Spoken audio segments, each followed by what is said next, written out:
Children, we have studied about the Holozoic nutrition that takes place in amoeba. Okay, the various steps of Holozoic nutrition and how Holozoic nutrition takes place in a unicellular organism like Paramecium also we have seen.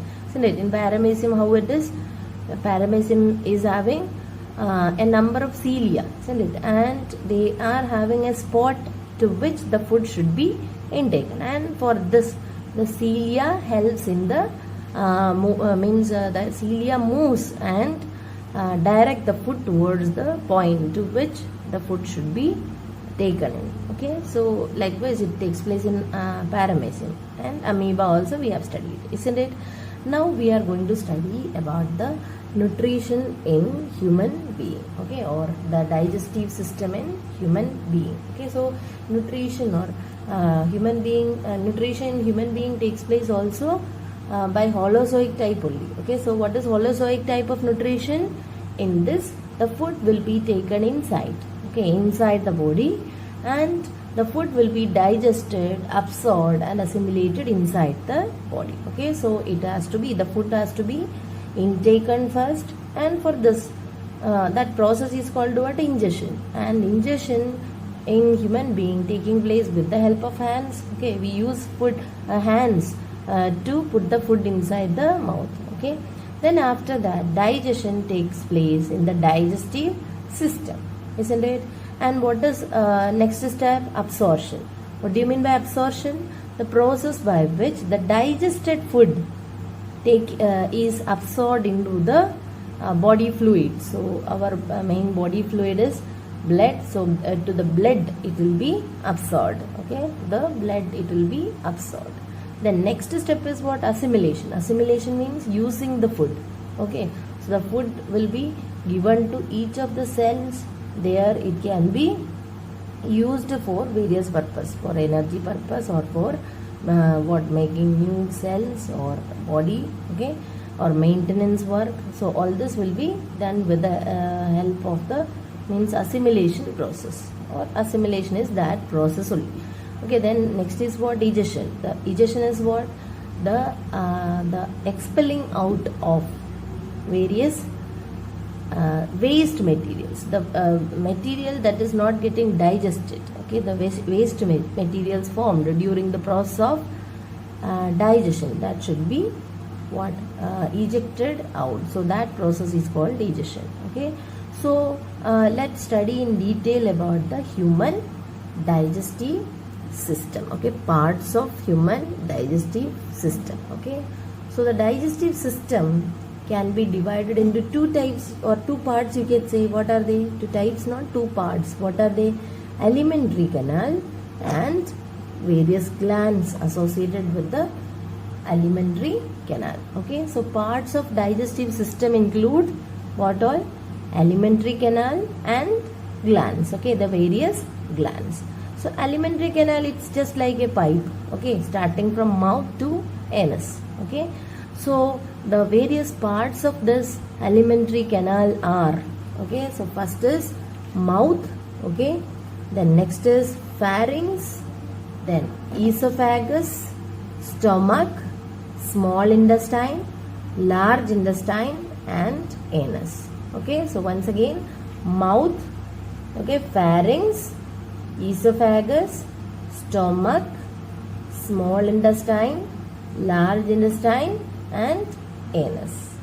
And the various glands associated with the alimentary canal or in the digestive system are salivary glands, okay, liver and pancreas. These are the major glands associated with the digestive system or in the alimentary canal. The glands associated with the alimentary canal, what are they?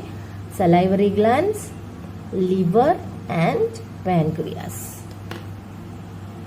Mouth contains what all? Teeth is there, isn't it?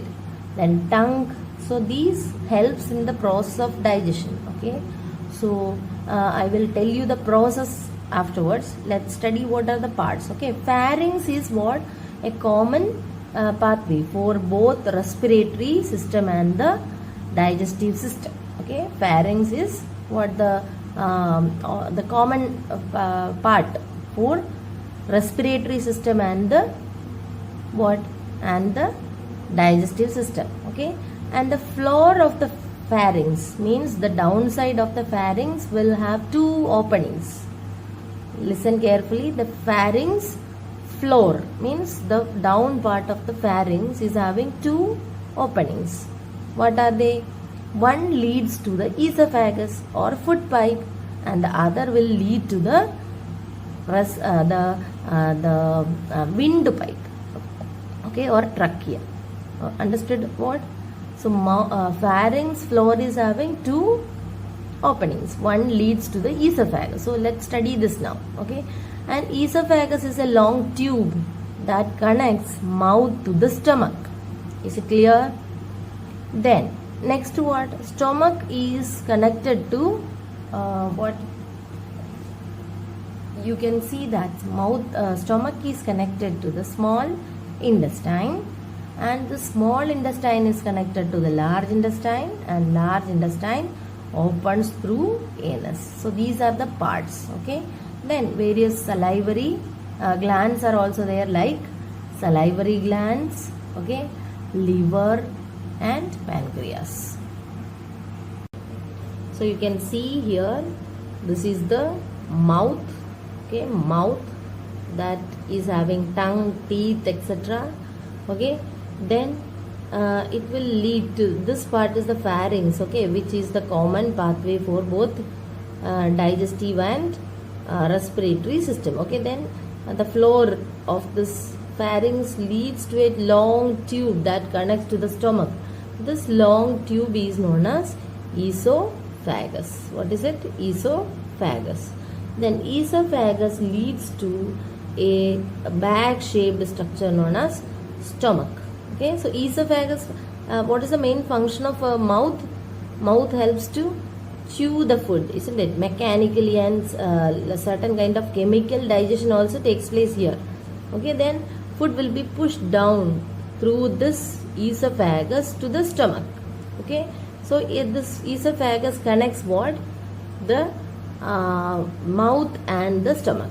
And stomach is actually helping in the storing of food. Food will be stored for more time. Okay, much time in the stomach. Okay, digestion also takes place here. Understood? And then it will leads to small intestine. You can see a long tube. Okay, that is known as the small intestine because its size, diameter is smaller than the large intestine.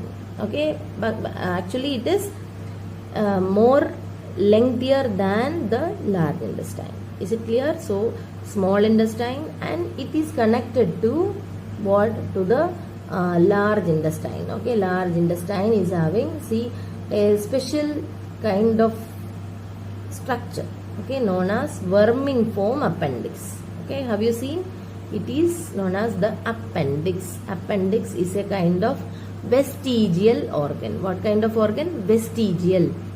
Vestigial means the organ which is not functional in our body, but it was functional in our ancestors or in some other organisms. So that kind of what organ, okay, is known as what? Vestigial organ. Okay, so vestigial organ. A vestigial organ in human digestive system is what? Appendix. So appendix is a vestigial organ. What is it? Vestigial organ means the organ which is not functional in our body, but it is there. Okay, so it might be functional in our ancestors, or it may be still functional in some other organism. Okay, so that kind of organs, like this appendix is more functional in this kind of means kind of animals which are eating grass and all. Okay, so that kind of organs are known as what? Vestigial organs. So in human digestive system, the vestigial organ present is, and this large intestine, okay, will lead to the opening known as anus. Okay, so these are the parts of alimentary canal. Alimentary canal includes what all? Mouth, okay, then esophagus, then stomach, small intestine, large intestine, then appendix, and what? The anus. So these are the parts of alimentary canal. So let's study the different glands associated with this. Okay, so you can see salivary glands, okay, submaxillary, sublingual, all these are parotid glands, all these are what? Salivary glands. We can study them as, okay, just salivary glands. Can you see? Okay, submaxillary, sublingual or parotid. Okay, together simply you study as salivary glands. Okay, then comes what? Liver. Okay, liver is, have you seen liver? Liver you can see, which is connected to the small intestine. Okay, and then pancreas. Okay, have you seen liver and then pancreas? These are the what? The glands associated with the alimentary canal or in the digestive system. Okay, so I told you about what? The various parts of digestive system in human being. Digestive system includes what? Alimentary canal and the glands. Alimentary canal starts from mouth and ends in anus. Is it clear? And then what it is?